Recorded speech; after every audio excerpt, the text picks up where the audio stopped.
Hey y'all, so I assume that y'all saw the title of the video,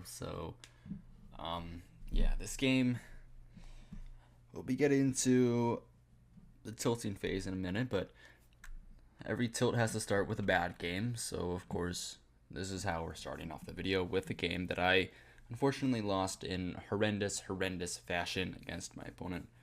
So let's get into it. My opponent plays e4, c6, the Karo Khan. I play a lot of theory, and my opponent plays the fantasy variation. Sorry, which is one of the most combative variations in the Karo Khan. And I enjoy playing e6, and after knight f3, I play bishop b4. But instead of playing knight f3 this time, my opponent plays f4, and I knew something was wrong. I knew something was wrong immediately, and I thought about it. I thought about it here because normally with my line where the knight comes out and I pin it with my bishop, the idea of takes, and e5, which exists in many other lines in the fantasy variation, isn't really a main thing here. It's not really a main thing in my in my ideas. So I've of course heard about it, but there's a line in there which allows black to get an advantage, and I use this idea with the move DE in the center of the board because after takes, I'm just simply winning a pawn after this move queen h4. If I can draw arrows, I'm simply winning a pawn after this move queen h4, and I'm actually doing quite well for myself.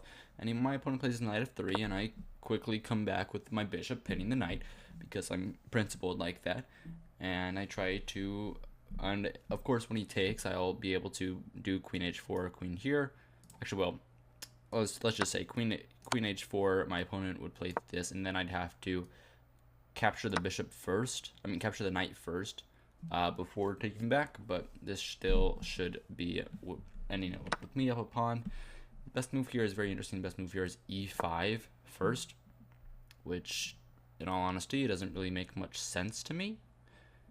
I would probably have to look at this a bit more, but I guess I have really no idea why the computer wants that. But yeah, so that didn't happen. Of course, my opponent's not an idiot, and they went for this move bishop e3, not recapturing my pawn, not keeping everything kind of similar, and of course allowing me to take on f3, because if I do, it would allow him to get his knight out, and I end up developing my knight, of course, defending my pawn. My opponent plays a3, and I think about it, and I take the knight, takes, and here, of course, I have a very nice advantage because I'm up a pawn, and I have decent compensation, but then, well, not decent compensation. I have good positional play here. Instead of doing the normal thing, what I do, the best way to play is never to take this pawn and allow the knight out, because then you get into like a Smith Mora type thing where my opponent has a lot of issues. The best way to do it is to keep the tension there and just play this move queen a5, targeting the weaknesses, and then I will be much better. Also, this move c5 is very interesting. If he takes, he gets tripled isolated pawns, and it allows my knight to advance. And if he pushes, I mean, I can take, I win another pawn. I mean, I'm happy. So I didn't play queen a5, and I did the wrong move. I played the move ef, and of course this allows the knight to take back with by developing the knight. And I really shouldn't have done this, but I mean, sometimes you get in your head, and I haven't been playing well recently. I know that. I've been kind of on an off week right now. Hopefully I'll get better soon.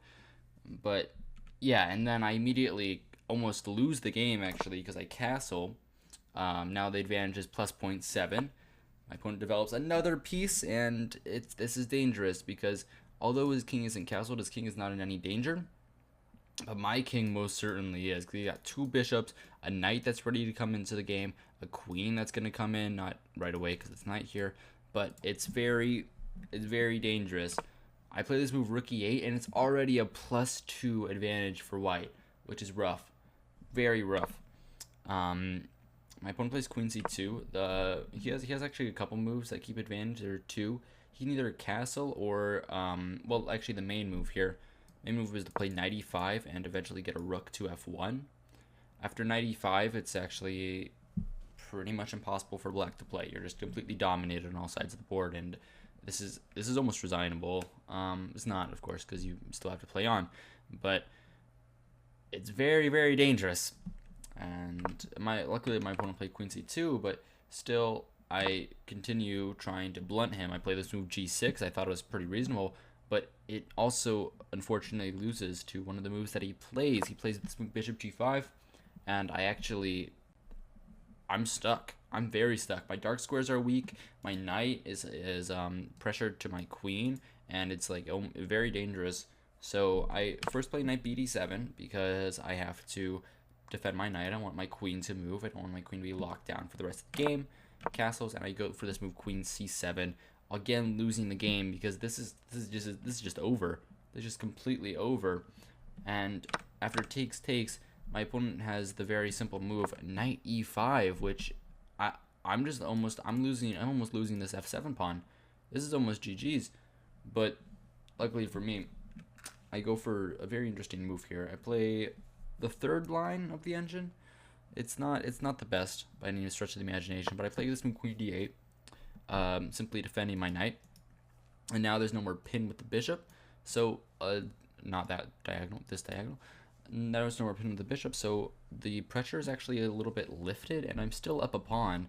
Don't forget. So if I'm able to get like 1 or 2 moves in here, then I'm just winning the game. I should be just winning the game here. And my opponent allows it. My opponent, actually no, not here. First, my opponent plays g4. Of course, he's trying to play the move g5 and kick my knight out of the square, and then he's going to win the f7 pawn. So I have to stop that. An interesting line here is knight g4, but I didn't really like this. Like here, my opponent has queen g2, and I'm not winning the piece back. So I feel like this is just kind of like a stockfish thing where it's just like desperate because it thinks the position is completely lost and doesn't actually know how to manage a position that's completely lost. So instead of doing that, I simply play the move rook f8, defending my f7 pawn, and if he plays g5, I think that's a huge weakness. I can play knight h5 and maneuver the knight back to g7. This pawn becomes an issue. He'll have to play h4, but then his king is super weak, so he has to make sure about that. And my opponent simply gives me back the advantage after this move rook f3, simply trying to double up, but it doesn't work because I'm fine. I play this move knight d7, and I'm better. I'm much better. If his original idea, if I were to go anywhere else, for example, if I were to go to e8, knight e8 here, I would lose because at the very least rook af1, and this pawn is dying. I can play f5, takes. Oh gosh, really? Huh? That's not losing. Why? Oh, he plays this move queen g2 first. He plays the move queen g2, very important. And he pins my g pawn to my king after takes. So I would be lost there. But luckily I find knight d7, and after the double up, that's what he played in the game. After the double up, I will be able to take the knight, relieving a bit of pressure on this. He'll have a terrible, terrible structure for the rest of the game, and I should be simply winning the game. But instead, my opponent goes to this move knight g6, thinking that I would be losing here. And I would be. He's not wrong. I would be losing here if his sacrifice worked. If I go here, and he goes here, and I take, I lose. But I'm not an idiot, and it's not checkers. You don't have to take. If he plays that move, I will simply take on f3. Gives me a check. King goes to h8 and hides. And there's no mate. There's no checkmate here. It looks dangerous. There's no mate. I'm fine. He goes to h6. It's fine. I can even go rook h3 here, defending the h6 square. It's over. It's over. This is resignable for white. So luckily my opponent's sacrifice didn't work, and I'm actually in the driver's seat again, and I'm much better because after fg, my opponent realizes his mistake and doesn't play the bishop g6. He goes rook af1, takes, and I defend my pawn with my queen with a little more active defense. I've tried to do a little bit more of this recently because, of course, active defense is better than passive, and I just haven't been doing that in some of my games, so I wanted to make the change. My opponent plays h3, defending. I go for this move e5. If takes, my knight gets active here, and I'm just simply winning. And my opponent plays this move plays this move c5, and I miss his idea. I completely missed his idea. I didn't realize that his idea here, I'll show you. I didn't realize that his idea here was to bring the queen along this diagonal and actually bring it over to f7. I didn't really think much of it. I was just kind of playing on instinct, and I quickly played this move b6 without truly understanding the position. And my opponent plays queen b3, and yeah, that's not good. That's pretty bad. King h8, but this is still a draw. Although I'm up a piece, I'm of course playing for a win. This is still a draw. My opponent goes for this move, queen e6, a great move. And the only way to make a draw here is with queen c1, and I'm able to make a perpetual check, I believe. Actually, let me see this. Queen c1, king h2, queen d2. What if I go here? I just keep checking him. If he ever blocks, then I win. So it's very interesting, but I didn't do that. I thought that I was still winning after this move, queen d8, because the queen, I thought that the whole idea was to bring the queen to the e8 square and try to checkmate me, although that wasn't the whole plan. That wasn't the plan at all. The plan was really to go rook f7, and I promptly lose the game here. It's completely lost, but I don't realize that it's completely lost during the game, and that's kind of why I was so mad at myself after this. So I simply played this move, knight c5, of course, just planning a discovered attack on the queen. I completely missed his idea. He actually has a quicker checkmate. He has this, but he doesn't do that. He goes for the nice flashy move. He goes rook h7, and I don't know why I missed that. I really don't know why I missed that. I simply get checkmated, and the tilt begins. So let's get into game number 2. This is also against the same person. Switch tabs real quick. This is also against the same person. We decided to go for another game, and although the accuracy of this game, if I remember correctly, I didn't play that poorly. The accuracy of this game, I didn't play that poorly. I played it like 84. This still is a terrible game just because of how mad I was, and especially in the opening, you'll be able to see like how on edge I was. So I go for d4, my normal opening, and this is right after the game. Knight f6, Trumpowski. It's this simple line with this. This is how most people play, and I recently remembered my lines with the move knight c3 and the idea of going f4. My opponent goes for this move c5, and I actually texted them during the game, and they said that they were also on tilt, which is pretty fun, but I don't really know why. They did lose a pawn to me very quickly, so I didn't see why that was that big of an issue. My opponent plays knight c6, and this square on d6 is amazing. And technically, if I was gonna play this again, I would have played this move. I know it's not the best, but I would have played this move and just quickly gotten into this d6 square and just locked it down. But instead, I go for this move f4, which is normally how you play. Also, my bad, I would have defended the f pawn first before going knight b5. In my analysis, I didn't realize it was hanging. Sorry. I played f4 defending the pawn. Technically, I should have defended it with a knight because the plans have changed now, and the f pawn push is not as effective as it was if he hadn't lost the pawn. Either way, f4, my opponent plays this move, and I decide to stop him from getting the d4 square, which I thought was pretty reasonable. I thought this was a good move. Stops him from getting to d4. If he comes to e3, I don't think this is that dangerous. Just queen d2 takes. I can take with a rook. I can also take with a king, maybe. Sorry. I can also probably take with the king. It's not as good, but actually, yeah, it's obvious why it's not as good. Yeah, rook takes would be a little bit more reasonable because you're able to hide the king quicker. Yeah, I didn't really think that was that big of a deal. Also, this knight has moved like 4 times, and my bishop hasn't even gotten developed, which is always good. So that didn't happen. My opponent played this move, queen a5, and instead of defending my pawn, this is very interesting. Instead of defending my pawn, which I actually can't do, I can play b4, but that is free pawn. I can't defend my c pawn, so instead I play queen d2, and I guard my knight. But during the game, I was so mad, I didn't even realize my pawn was hanging. Like this is genuinely an issue. I didn't even realize my pawn was hanging. I thought that, oh, he's not even, that I'm up a pawn. Oh yeah, I'm gonna be up a pawn the whole game. Oh man, I'm gonna win this game easy. Either way, my opponent takes, and the advantage is +2 because I'm completely winning, and I missed the easy line. The reason I'm completely winning is because my pieces are better placed, and this square on d6 is so incredibly weak for my opponent, so I should just be cautiously better. And a move to really exploit that would be long castles, because that solves two problems with one stone. It's two birds with one stone. It ties the king, and it adds another defender to the d6 square, which is very, very useful. I didn't actually even realize this, and I instead played the move knight e4, which I thought was reasonable.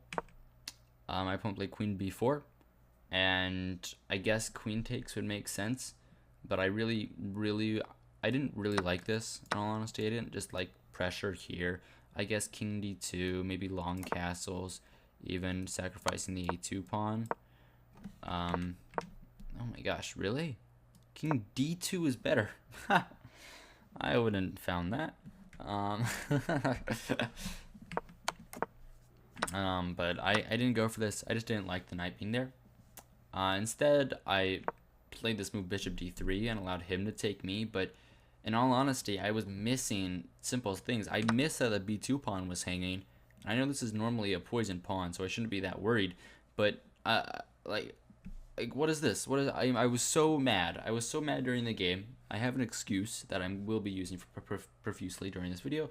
I was so mad during the game that I didn't realize that that pawn was hanging. Now I'm down a pawn. I go from up a pawn to being down a pawn. I go rook d1 because my rook is being attacked. Technically, I could have gone for castles, which would have made more sense defending the rook like that. But instead, I played rook d1, takes, and I'm actually just better here after a very simple move, after this move g4, which I was looking at later. I didn't see this immediately. I saw this later. And for example, if he comes here, I simply get control of the d6 square, and I'm winning. I'm absolutely crushing. Now, I didn't see this, and instead I go for knight c5, and I completely lose. Which is another very unfortunate thing, because knight c5 is just a bad move. Again, I mean, even this move, queen d5, which my opponent played, my knight gets kicked out. I have to go back to e4, and what was I doing? What was I doing there? I did nothing. I did nothing of importance. Nothing. And now my knight is back on e4. Nothing changed. My opponent's trying to solve a queen trade. Of course, I don't allow that. I play the move c3. Having a queen trade right now would be devastating. Like, here, I would never, ever do this. I really only have, it's only this bad because I have this move g4. Without g4, I would be completely lost. But yeah, you need a queen to make counterplay most of the time, and I wasn't about trading them. So I didn't do that. c3. My opponent goes castles, and I again have the move g4, but I miss it, and I actually see this move. I see g4. I don't play it right away, though. I play it, oh my gosh, I play it a lot later. What? When do I play g4? I know I play g4 somewhere in this game. Either way, it doesn't matter. I play knight g5, and the idea is g4. The idea is g4. Ah, there's g4. Yeah, g4 happens in a bit. The idea is g4. The reason why g4 worked immediately is because g4, my opponent comes back. I can either put a knight on d6, which is reasonable, or I can simply castle in, is actually very useful because it gets a rook here. But I should have done that. Instead, I go knight eg5. My opponent goes f6, takes, and I was praying for rook takes f6, which I knew was a mistake. I knew that was a mistake because I just recently calculated that g4 after rook takes f6, I would play g4. The knight would have to move somewhere. Where would the knight move? Actually, yeah, the knight would have to move somewhere, and then I would simply win the pawn here, and I would be much better. But also, if my opponent wanted to counterattack me, which was a reasonable idea, I had the idea of knight e4 and then two pieces hang on f6 and f5. And my prophetic vision actually came to a request because rook f6 was subsequently played. I played g4 in 1 second. My opponent played h6, which I wouldn't have played. I would have played knight fe7, just because of that line. But this position is, ooh, that is not good. That is not good. That's not something you want to see. My opponent played h6, and I immediately went knight e4, and I'm up a piece now. But my opponent has 3 pawns for the piece, so it's actually not over, and I have to prove that I'm winning. And I do prove that I'm winning. I first put my knight on d6, which is the square that I wanted, and I might want to take this bishop in the future. I'm also giving up this f4 pawn because I kind of have to. After queen f4, I trade queens, and I castle. I thought this was reasonable. The actual best move was king e2, and this connects the rooks like that. I thought castling was better because I liked my rook on the f file, and I also liked connecting the rooks. I thought that the king was better placed over here since there's still so many pieces on the board, and there's not really much, I don't know how you say, like, in an endgame, the king needs to be put up into the center, of course, but in this position, since there are so many pieces on the board, it's more like a queenless middle game, and you still have to be a little bit preoccupied here. So my opponent plays a5, starting to push their passer, and I go for this move bishop b5, and I have a very sneaky idea. The idea is to take on c8. After rook takes, I will take this pawn. It's not that sneaky. It's pretty simple, but you never know. Some people might miss it. And my opponent plays b6, of course, defending the a5 pawn and readying this move bishop a6, but I simply have this move knight c8, and I think they missed this. b6 is the best move for other reasons, but knight c8 simply wins a pawn here, and actually also has some deeper ideas. My opponent finds a very nice move. My opponent finds rook f3, takes, and has this fork here. And I think about it, and I have a really nice idea. I play this move rook e3. Play this move rook e3 because I'm losing. I'm losing an exchange either way. Of course, my opponent takes, but now at the end of the line, I have this fork of the rook and the pawn, and I have even more pressure with my rook on e3. So rook there. I'm able to take the pawn with check. King moves, and I go for this move bishop d5, attacking the rook and preparing this move c4, and then I'm going to stop the pawns with my rook. One pawn is going to stop this pawn, and then the rook is going to stop the other. Very simple. So rook b8, I go c4, my opponent goes a4, and I think here for a while. Actually no, I don't think here for a while. I go rook a3, and my opponent plays b5, and I could technically go cb, but here I didn't think that I was winning, and I'm not. I don't think that I'm winning here. I start running, he gives me more checks. I run up here, he's able to trade the rooks. I can go for this move bishop b4, of course, defending the pawn. b2, I'm able to bring my king eventually, but I mean, he has 3 pawns versus 1. At the end of the day, he's probably going to be able to trade off one of his pawns for my pawn, and then we'll just be in a completely drawn endgame. So I wanted to keep my winning chances alive, and instead of going CB, I find the only winning move, and that move is C5. Very nice move. After B4, I'll be capturing the A4 pawn, and he has nothing. C5 is actually the only winning move. The other move that keeps advantage, well, it doesn't keep advantage. The second best move is this move bishop e4. But as you can see, the eval bar drops significantly, and I'm not winning there.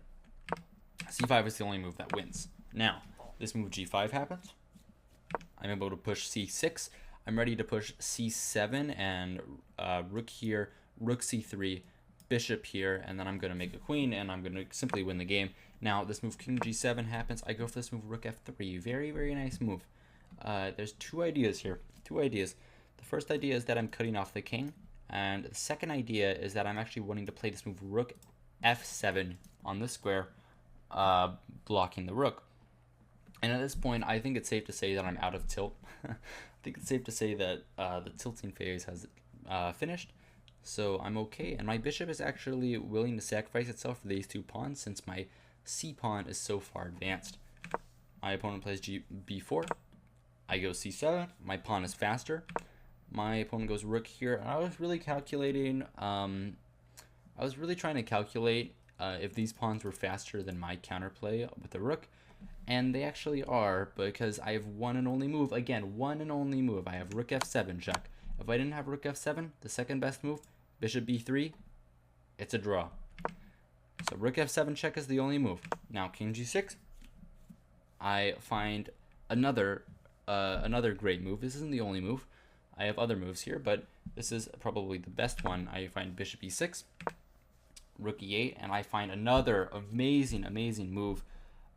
Yes, this did win the Brilliancy Prize. I find this amazing move rook e7, and after rook takes e7, for example, if I were to queen immediately, my opponent would take, and I'm losing. So I can't do that. Actually, if I were to queen, my opponent would just take, and I'd have to move my rook. So instead I go rook e7. If my opponent takes, I make a queen. If he doesn't do that, if he just hangs around, then I'm going to completely win. So my opponent simply just agrees and takes my rook, make a queen, b3. But these pawns aren't in time. I can always go bishop b3 if they're really an issue. So I'm always okay. I go bishop c4 instead, and the idea is interesting. The idea is to play bishop d3 and stop the b pawn from coming to b1. I may counterbalance them on this line. Always have to be wary about simple checks like this, but my opponent instead plays the move b2. I give him this check here, and he blunders checkmate a 1 with the move queen h3 mate. So as you can see, I did tilt a pretty decent bit in this game, but it actually wasn't that bad. I was able to save my nerves for the end, and I'm actually kind of proud of this in an odd way, because the opening was terrible, but I think I played the end game really well, and I don't think that I'm actually doing too badly right now in terms of my emotions. So I hope you guys enjoyed. Hope you guys found this entertaining. Hope you guys found this instructive, really, and yeah, good evening and good night.